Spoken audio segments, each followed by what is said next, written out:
there's an emergency, they can go to that short-term basis and use our very clean coal. So that's something else that a lot of people didn't even know about. But nothing can destroy coal, not the weather, not a bomb, nothing. It might make it a little smaller, might make it a little different shape, but coal is very strong as a backup. It's a great backup to have that facility, and it wouldn't cost much more money. And we have more coal than anybody. We also have more oil and gas than anybody. So we're going to make it so that the plants will have their own electric generating facilities attached right to their plant. They don't have to worry about a utility. They don't have to worry about anything. And we're going to get very rapid approvals. Thank you. Thank you so much, Mr. President. We'll now go to another CEO that you know very well, Brian Moynihan, the CEO and Chair of Bank of America. Good afternoon, Mr. President, and congratulations, and obviously an eventful week for you and your family. If you remember, 5 years ago, you came here and we walked among 150 CEOs from all over the world, and you engaged with them about your policies and your procedures. This year, you're not here, and yet this week was eventful from the orders that you mentioned earlier, literally a wave of orders coming out on immigration, on trade, and many other matters. And so, as a representative of the United States here, we got a lot of questions about what does all this mean and how would the president square this with his clear focus on growth, prosperity, market growth, stock market growth, a good bond market, and bringing down prices. So how do you think about the impact of all these orders and how fast they come out, and how you're going to balance them with that scorecard of being successful in both continuing GDP growth, bringing down inflation, and also having a good stock price appreciation for the American citizen? Well, I think it's going to actually bring down inflation. It's going to bring up jobs. We're going to have a lot of jobs. We're going to have a lot of companies moving in. You know, Brian, we're at 21%. It was at 40%, and I got it down to 21%, the corporate tax.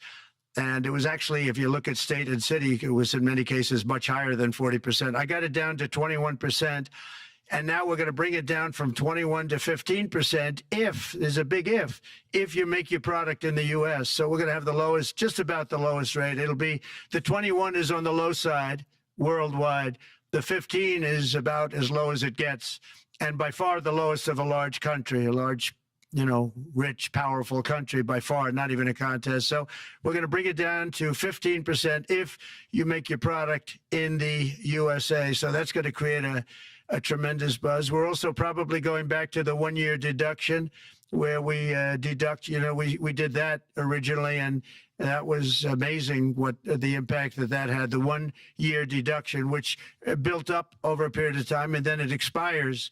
But we're going to go back to that when we do the renewal of the Trump tax plan. We have to get Democrats to approve it. But, you know, if the Democrats didn't approve it, I don't know how they can survive with about a 45% tax increase, because that's what it would be.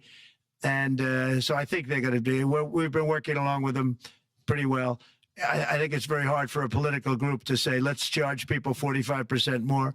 So I think we're in good shape. But we're actually doing a reduction for business and small businesses where you're going to bring it down to 15%, which is really something. And by the way, speaking of you, and you've done a fantastic job, but I hope you start opening your bank to conservatives, because many conservatives complain that the banks are not allowing them to do business within the bank. And that included a place called Bank of America. They don't take conservative business.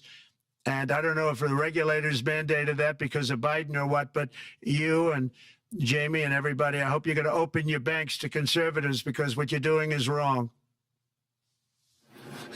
Mr. President, I'll say that your friend Gianni said hello, told me to tell you hello, and we look forward to sponsoring the World Cup when it comes, both this summer for the club and next year. So thank you for getting that for the United States.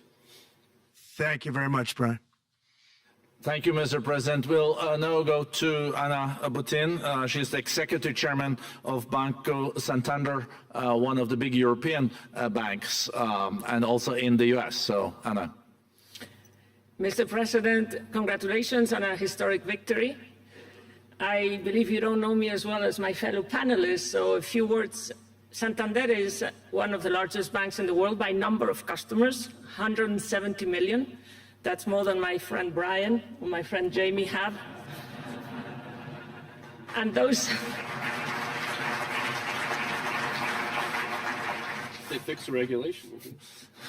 that's coming, that's coming. That was cheeky.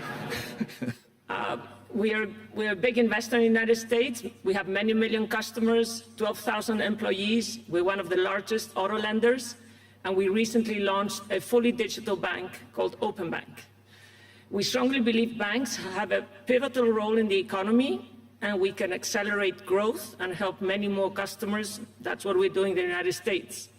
So, as Brian pointed out, we very much welcome your focus on deregulation and reducing bureaucracy. So my question is, what are your priorities in this regard, and how fast is this going to happen? Thank you very much. I think it's going to, thank you and congratulations. I know very much about your bank, and you've done a fantastic job. Congratulations. We are going to move very quickly. We've moved very quickly. We've done things in the last 3 days that nobody thought were possible to do in years. And it's all taking effect. It's going to have a huge impact on the economy, a huge positive impact. Money was being wasted on crazy things. I mean, the Green New Deal was such a total disgrace. How that was perpetrated, and it was conceived of by people that were average students, less than average students, I might add, and never even took a course in energy or the environment. It was just a game. Remember, the world was going to end in 12 years. Remember that? Well, the 12 years has come and gone. It was going to end. It was going to all foam into earth. But, you know, the time has come. These people, and they really they had the most productive economy. Until COVID came, we had the most productive in the history of our country by far. And actually, you can look worldwide. We were beating everybody from China to everybody else. So, and we think we really now, with what we have learned and all of the other things that have taken place, we think we can even far surpass that, actually far, far surpass it. But we do, one thing we're going to be demanding is we're going to be demanding respect from other nations. Canada, we have a tremendous deficit with Canada. We're not going to have that anymore. We can't do it. I don't know if it's good for them. As you probably know, I say you can always become a state. Then if you're a state, we won't have a deficit. We won't have to tariff you, et cetera, et cetera. But Canada has been very tough to deal with over the years, and it's not fair that we should have a $200 billion or $250 billion deficit. We don't need them to make our cars, and they make a lot of them. We don't need their lumber because we have our own forests, et cetera, et cetera. We don't need their oil and gas. We have more than anybody. So, you know, just as an example, with Mexico, we're dealing with Mexico, I think, very well. And we're just, you know, we just want to be treated fairly with other nations, because there's hardly a nation in the world, and I blame this on us, and I blame it on politicians that, for some reason, probably mostly it's stupidity, but you could also say other reasons, but mostly stupidity. They've allowed other nations to take advantage of the U.S., and we can't allow that to happen anymore. You know, we have debt. It's a very small debt when you compare it to the value of the assets that we have, but we don't want to do that. We want to just have debt be obliterated, and we'll be able to do that fairly rapidly. And a lot of good things are going to happen. And honestly, good things are going to happen for the world, and good things are going to happen for the people that are dealing with us, allies and beyond allies. One thing very important, I really would like to be able to meet with President Putin soon and get that war ended. And that's not from the standpoint of economy or anything else. It's from the standpoint of millions of lives are being wasted.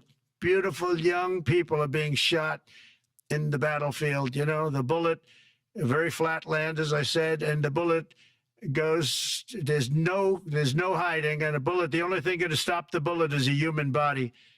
And you have to see, I've seen pictures of what's taken place. It's a carnage, and we really have to stop that war. That war is horrible.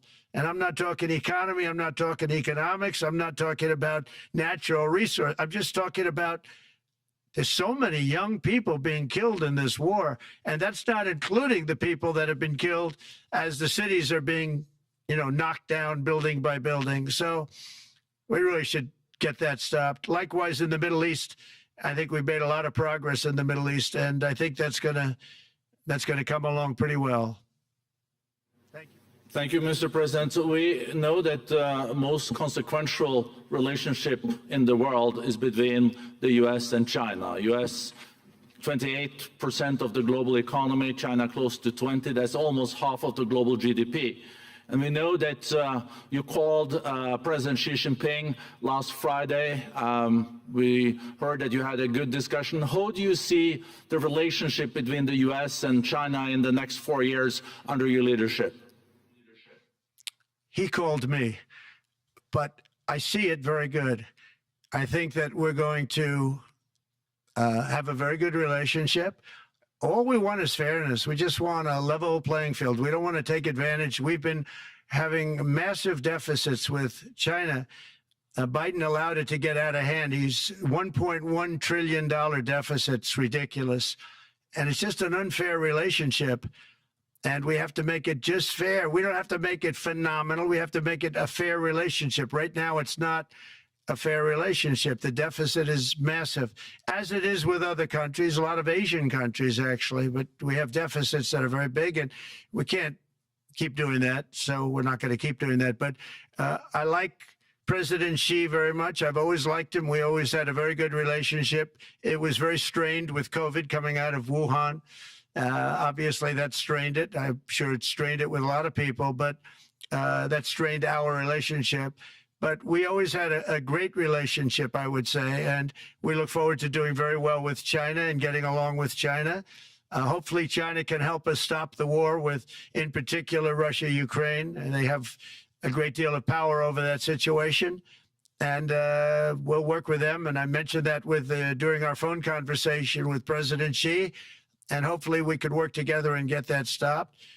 We'd like to see denuclearization. In fact, with President Putin, prior to an election result, which was frankly ridiculous, we were talking about denuclearization of our two countries, and China would have come along. China has a much smaller, right now, nuclear armament than us, or field than us, but they're going to be catching it at some point over the next 4 or 5 years. And I will tell you that President Putin really liked the idea of cutting way back on nuclear. And I think the rest of the world, we would have gotten them to follow. And China would have come along too. China also liked it. Tremendous amounts of money are being spent on nuclear. And the destructive capability is something that we don't even want to talk about today because you don't want to hear it. It's too depressing. So we want to see if we can denuclearize, and I think that's very possible. And I can tell you that President Putin wanted to do it. He and I wanted to do it. We had a good conversation with China. They would have been involved, and that would have been an unbelievable thing for the planet. Mr. President, when you're back here in Davos next year, will there be then a peace agreement with Ukraine and Russia by then? Well, you're going to have to ask Russia. Ukraine is ready to make a deal. Just so you understand, this is a war that should have never started. If I were president, it would never have started. This is a war that should have never, ever been started. And it wasn't started during there was never even talk about it. I knew that it was the apple of President Putin's eye, but I also knew that there was no way he was going in, and he wasn't going to go in. And then when I was out, bad things happened, bad things were said, a lot of stupidity all around, and you end up with what you have. Now you have all these bombed out cities that look like demolition sites with many people killed. I think the thing that you'll see about Ukraine is that far more people have died than is being reported. And I've seen that. But far, far more people have died. When you look at a city that's become a demolition site where big buildings have been collapsed by missiles hitting them and everything else, and they say one person was slightly injured. No, many people were killed. Those are big buildings. I was surprised at how that was my business. These are buildings that go 2 and 3 blocks long. They're 20 stories high. They're big, powerful buildings, and they were knocked down, and there were a lot of people in those buildings. That announced that 2 people were injured. That's not true. So I think you're going to find that there were many more people killed in Ukraine in the Ukraine war than anybody has any idea. But if you look now, so many of the people being killed are soldiers just facing each other with guns, rifles, and drones, the new form of warfare, drones. And it's a very sad thing to see. And when you see pictures of the fields that I see, nobody wants to see it. You'll never be the same. Thank you very much, Mr. President, on behalf of all the 3,000 participants here in Davos. We really underline that joining us the third day in your presidency, live taking questions here is so appreciated, and we are already ready for receiving you next year in person. So thank you very much, and all the best from Davos.